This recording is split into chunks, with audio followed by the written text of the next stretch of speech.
What's going on, guys? Dr. Andrew Fix back for another episode here on the code. Again, as I always say, thank you so much for tuning in to listen to this episode. I really appreciate your time being here, however, you're listening to this podcast. And if you're like me, a big football fan, you probably found that out if you've listened to other episodes of this show. I'm a Green Bay Packers fan. That didn't work out so well this year. Who knows how things will go next year, but I've been pretty blessed to watch some pretty good football over the last 20 years or so. But today, as of the recording of this, Sunday, February 12th, 2023, is Super Bowl Sunday. And just like every year, I'm excited to watch the game. My wife and I, we spent almost 3 years in Kansas City, so we'll probably be rooting for the Chiefs today. However, I'm just really excited to watch the game. And with this episode, I'm excited to tell you a story and sort of run through a timeline about the Philadelphia Eagles starting quarterback, Jalen Hurts, because I think his story is remarkable. I think I was just looking through the timeline and, it's even more impressive than the story I heard on the radio the other day.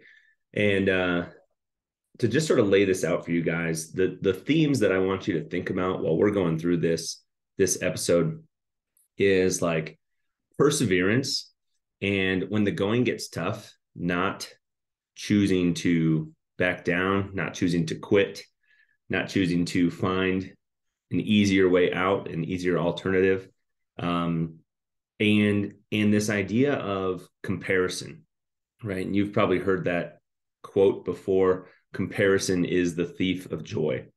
And I think that's totally true. I think we get caught up a lot of times in the social media world, the competition world, everything we do is scored and graded, right? You're in school, some kids are getting A's, some kids are not, some kids are getting selected first on their teams, and some kids are not, and everything is like scored, and things aren't necessarily graded based on effort. It's just based on the outcome, which I think is good and bad depending on the the age of the kids and the effort that they're putting in and whatnot. But what you want to do is just focus on what you can control, focus on continuing to show up and be consistent. And you've probably heard that, be consistent and keep showing up, as a theme here on this podcast. Some of the people that we've talked to on these awesome interviews, it's one of the main things that they say has helped them with whatever level of success they have in whatever facet of life that's in.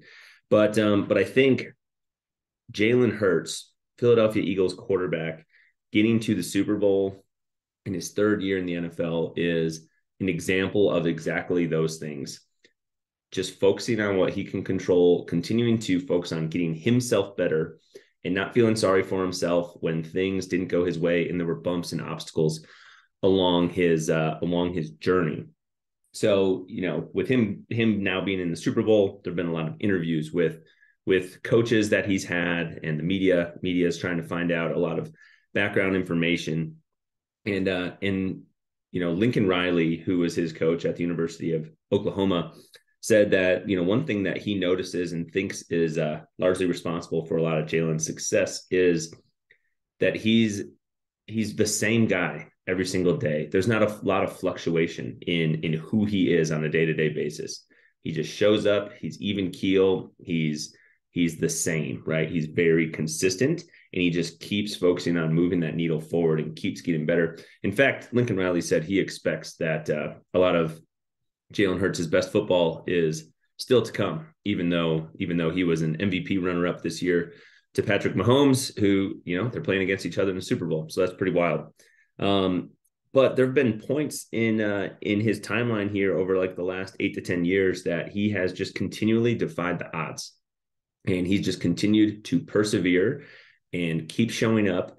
And of course, he's an extremely talented young man. He's not even 25 years old, for crying out loud. I mean, I remember watching a video of him squatting like 600 pounds in college, which is one that's extremely impressive no matter who you are, but that's insane for a quarterback. He's a quarterback. He squats 600 pounds, and it's just So impressive.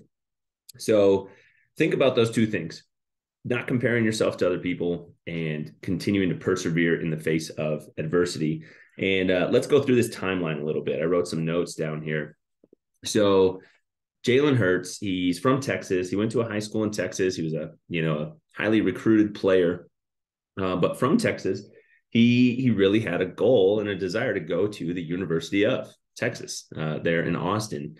So in July of 2014, he attended a football camp at Texas, tried to show off his skills. And unfortunately, over the remainder of that year, that did not lead to a scholarship offer for him to the University of Texas. They decided to offer a scholarship to another quarterback, and they were not going to continue to be pursuing Jalen Hurts.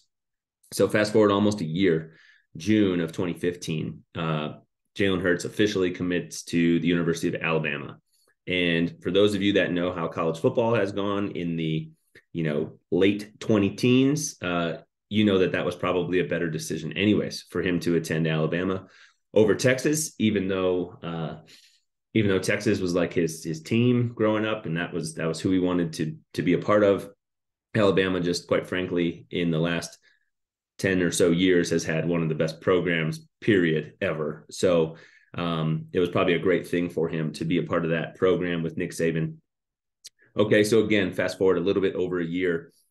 First game of the 2016 season, and another quarterback, Blake Barnett, starts the game. Not going so well. Jalen Hurts comes in to make his Alabama debut, and things start off pretty rocky. He's running an option play. If you know what that is, basically the quarterback takes the snap. He's doing what's called a read option, kind of handing the ball to the running back, but still keeping his hands on it and trying to make a decision based on what a defender does, if he's going to give the ball and let the running back take it up through the line, or if he's going to pull the ball out of the belly of the running back and try to go around the outside, typically around the defensive end or a linebacker. It's called a read option. Well, anyways, he holds onto the ball a little too long. They end up fumbling that ball. USC is who they're playing. They get the ball, and not much worse start than that to fumble one of your opening plays of the game. Well, long story short, that didn't affect them winning that game. Alabama ended up winning 52-6 in that game and absolutely dominated USC. Hurts ended the game 6 for 11, meaning he completed 6 out of his 11 passes, 118 yards, 2 touchdowns. He did throw an interception, but he also ran the ball for 2 touchdowns in that game. And Nick Saban, their head coach, after the game, basically said he was very proud of how he settled in, calmed down, and ended up playing a really good game. Well, long story short, he continued to start after that. So he was officially the starting quarterback the next week, and had an amazing season. That 2016 year, won the SEC Offensive Player of the Year award at the end of the season in December. And then in one of the better national championship games I've seen, Alabama and Jalen Hurts actually ended up losing in January of 2017, the 2016 season national championship game to Clemson. It was a back and forth game. And I remember watching it. Great game to watch. And but they ended up losing to Clemson. And there was a couple of years here, as you'll find out if you don't already know this, Bama and Clemson just continued to basically find themselves playing against each other in the national championship, because they both had real good couple of year run there. So fast forward 1 year later, again, they're in the national championship game against Clemson again. And Hurts was having a tough start to the game. He played the first half. He was not doing so well. He had very few passing yards, a lot of incompletions. He just wasn't having a good game. And so coaches decided that they were going to put in Tua Tagovailoa. If you watch football now, he's been the quarterback of the Miami Dolphins, but they were on the same team. So they decided to put Tua in the game in the second half ahead of Jalen Hurts. And honestly, it saved the game. They ended up coming back, winning that national championship game. Tua threw a bomb touchdown pass right when he got in there to Devontae Smith, who was one of their wide receivers. He's now one of the Eagles wide receivers with Jalen Hurts on their Philadelphia team. But what was amazing and that people continue to talk about was Jalen Hurts gets benched. They put this other quarterback in, and he does well, right? He comes in shortly after, he throws this big touchdown pass, gives them this big, momentum swing. And one of the first people on the field to celebrate with Tua, the other quarterback, was Jalen Hurts. He wasn't sitting over there sulking on the bench. He was, paying attention to the game, being there for his teammates, and celebrating with the guy who came in to take his spot. And that just shows a lot of character, right? It's hard for people to do that. And it's hard to not focus on yourself in a situation like that, but instead just focus on the other people and what you can do to be there to support them. So that's what he did, right? So then, things didn't necessarily get easier. You got this guy that comes in to replace you in the national championship game. He plays well, you win. Well, wouldn't you know it, Tua Tagovailoa was named the starter for Alabama the following year, even though for the past two, it had been Jalen Hurts. So in September of 18, Hurts is officially the backup. And rather than what a lot of players do, enter the transfer portal, decide to sit out, save their year of eligibility, transfer to another school so that they can try to be a starter somewhere else, he decides, no, I'm going to stay here. This is where I said I was going to come to school. And I believe I was listening to the radio last week, and I believe they said he wanted to finish his degree at the University of Alabama. So I don't have that written in my notes, but I'm pretty sure he decided to stay. And that was one of the reasons was, he didn't want to just run when things got hard, but he also wanted to finish his academic side of things at Alabama. He said, I'm going to graduate from here, so I'm going to stay here and do this. Well, Tua has a pretty good year that year, but then fast forward to December, they're playing in the SEC Southeastern Conference Championship game against Georgia. And Tua gets a kind of a gruesome injury, a hip injury. He gets landed on by a big defensive lineman that I forget if it was a sack or if he had thrown the ball and he just got hit right afterwards, but I kind of remember the play. So Tua injures his hip. They're down in the game. Alabama's down in the game. It's in the fourth quarter. There's like 10 minutes left. And Jalen Hurts comes in, having sit on the bench all year, immediately leads them on a touchdown drive to, I believe, take the lead. Georgia gets the ball back. They go score. Alabama scores again. And he comes in and basically saves the season, right? It's the exact opposite scenario of what happened just in a different game the year before, where Tua had replaced him. He comes back in, shows a really gritty performance. They win the SEC championship game. And then, unfortunately, just like a couple years before, they go on to play the national championship game. They lose to Clemson.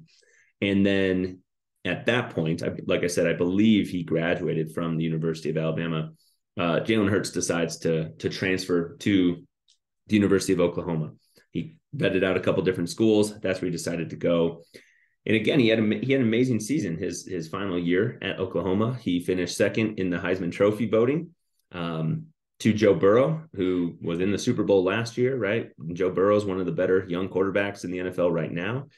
And it's just remarkable. He was a Heisman Trophy finalist, like I said. I mean, listen to this. This was Jalen Hurts' college career, basically his summary of like his whole statistics and all that stuff.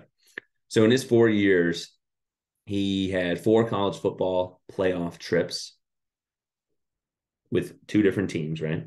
Won 1 national championship at Alabama. He went 38-4 as a starting quarterback, 38-4. And he threw for about 9,500 yards and 80 touchdowns while running for about 3,274. So almost 3,300 yards rushing with 43 rushing touchdowns. So it was an amazing dual threat. Finalist in the Heisman, that final year at Oklahoma. And then, that's the end of like a storybook college career. So, okay, so now what? Now we go to the NFL, right? He gets drafted in the second round by the Eagles, and they had just re-signed Carson Wentz to a big contract. Carson Wentz was their quarterback. And, so he was pretty much just picked to be the backup, and there you go. They were moving forward with Carson Wentz. Well, later that first year in December of 2020, he takes over for Carson Wentz. I actually believe I remember watching a game, Green Bay versus Philly, and he came in and man, he was running all over us, and the Packers were having a hard time stopping him. I believe the Packers won that game, but it was a stressful one to watch. Following year, he officially gets named the starter of the 2021 season. They had gone to the playoffs and lost to Tampa, and then of course he's named the starter for this most recent football season, 2022, and he's an MVP finalist. He's takes second place in the MVP voting. He's selected to the Pro Bowl. He's quarterbacking his team in the Super Bowl in just his third year in the NFL, and he's not 25 years old.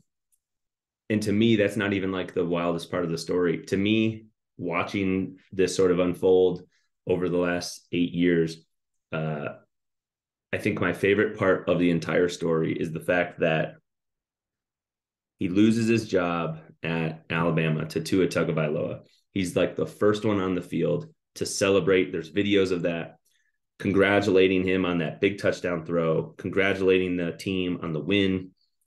He's right there supporting them. He doesn't transfer. He decides to stick it out for another year at Alabama.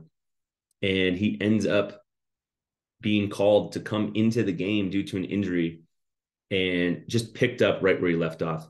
I was listening to the radio, like I said, last week, and when he got benched and then Tua was named the starter the following year, he had a conversation with their coach, Nick Saban. And what Saban told him was, look, Jalen, you're an amazing athlete. You're a good quarterback. What you need to do is you need to focus on getting better at being a passer. You have to focus on being better at going through your reads, doing your progressions, and being a passer. And that's what's going to help you translate your game to the next level. And over that year, when he was the backup to Tua, that's exactly what he did. He focused in practice on his passing skills, going through his progressions, not just scrambling and running, even though he has the athletic ability to do that. And now we're seeing it pay off, right? In the NFL. I mean, he had an amazing year, and probably, I think Patrick Mahomes had an amazing year too.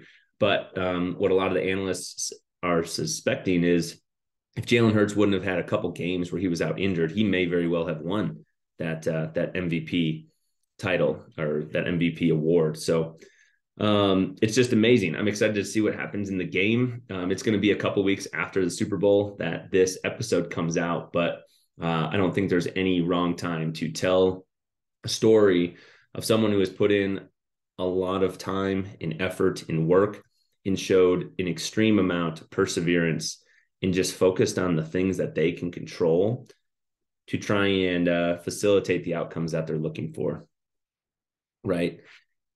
Jalen Hurts was watching the Super Bowl the year before, the Rams versus the Bengals, and there was a story on that same radio conversation I heard where he texts Devontae Smith, the wide receiver that we talked about before, and says, that's going to be us. Like, that's going to be us playing in the Super Bowl. And that was before the Eagles decided to make a couple roster changes that actually bettered their roster for this year. I mean, they've got some other great players on there that they picked up prior to making it to this Super Bowl. Most notably, probably A.J. Brown, another wide receiver who, that between Hurts and those two wide receivers, they had amazing connections this year. But it's just a really, really cool story. And I think it really highlights the fact that you do not have to take the path of least resistance in order to get where you want. Sometimes that resistance is a good thing. And sometimes that resistance is going to temper you and make you more resilient. Just like when you're thinking about blacksmithing, they have to heat and provide a lot of stress to the metal in order to mold it and shape it into the eventual outcome of whatever it's going to be, right?